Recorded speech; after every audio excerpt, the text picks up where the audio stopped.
okay to correct your dog using these kinds of corrections. It's not something you should be doing 24/7, because if that is the case, that says a lot about you as a handler. But in a situation like this, it is absolutely okay to roughhouse your dog per se. And this isn't roughhousing, I'm just using that term because I know most of you watching this are not really going to understand certain terms. But in this case, it definitely is okay to be using physical corrections like this. It is a form of discipline.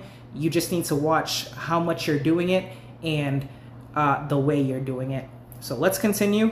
This next part might be a bit emotional for some people who don't own dogs. So right here, I'm gonna pause it again. So they're trying to assert that the Commonwealth is basically saying that the dog was struggling, which in a court of law, they're not really allowed to say that. I'm not gonna get too deep into that, but they're saying that because the dog was squirming and wiggling around like that, that she was struggling and that she was being hurt. Of course the dog is gonna try to wiggle and squirm its way out of my grip.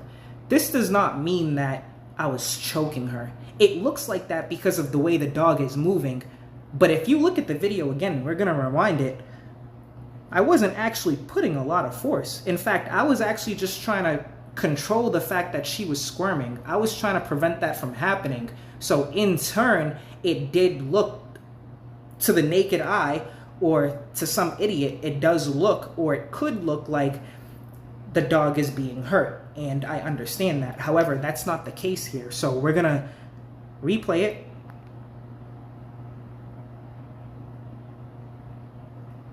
All of that extra moving that you see is by the dog trying to get out of my hold. It has nothing to do with the amount of pressure that I'm putting on the dog.